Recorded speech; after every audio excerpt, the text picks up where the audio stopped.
ماہ شعبان کی فضیلت اور احکام۔ شعبان ایک مہینے کا نام ہے۔ اسے شعبان اس لیے کہا جاتا ہے کہ اس ماہ میں عرب پانی تلاش کرنے نکلتے تھے، اور ایک قول یہ بھی ہے کہ وہ جنگوں میں نکلتے تھے، اور ایک قول یہ بھی ہے کہ اس مہینے کو رجب اور رمضان کے مابین ہونے کی وجہ سے شعبان کہا جاتا ہے۔ عائشہ رضی اللہ عنہا بیان کرتی ہیں کہ رسول کریم صلی اللہ علیہ وسلم کے روزے رکھتے تو ہم یہ کہتے کہ اب وہ روزے نہیں چھوڑیں گے، اور جب آپ روزے نہ رکھتے تو ہم یہ کہتے کہ آپ رسول اکرم کے روزے نہیں رکھیں گے۔ میں نے نبی صلی اللہ علیہ وسلم کو رمضان کے علاوہ کسی اور مہینے میں روزے رکھتے نہیں دیکھا، اور میں نے انہیں شعبان کے علاوہ کسی اور مہینے میں زیادہ روزے رکھتے ہوئے نہیں دیکھا۔ اسی طرح ایک اور حدیث ہے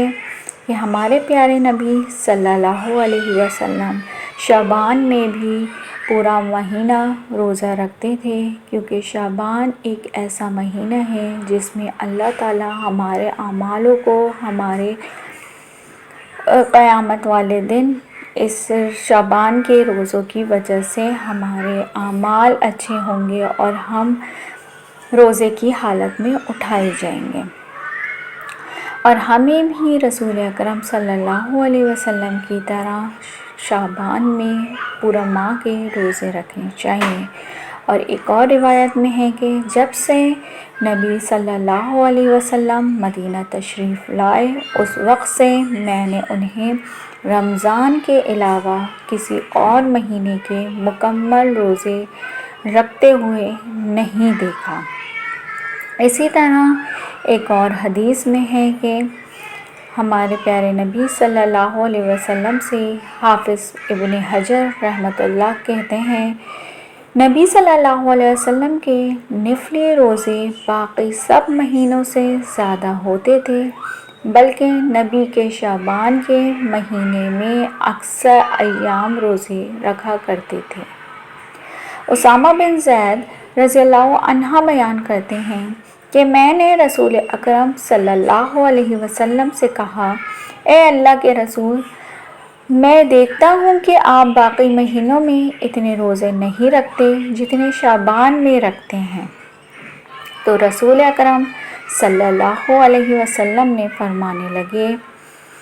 یہ ایسا مہینہ ہے جس میں لوگ غفلت کا شکار رہتے ہیں۔ یہ مہینہ رجب اور رمضان کے مابین ہے، اور یہ ایسا مہینہ ہے جس میں اعمال اللہ رب العالمین کے ہاں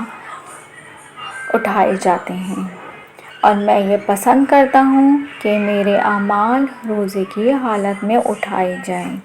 اسی لیے ہمارے پیارے نبی صلی اللہ علیہ وسلم سارے ماہ کے روزے رکھتے، اور شعبان میں ہمارا نامہ اعمال ہمارے ہاتھ میں دیا جاتا ہے ہماری پوری زندگی کا۔ تو اللہ تعالیٰ ہم سب کو ماہ شعبان کے روزے رکھنے کی توفیق عطا کرے،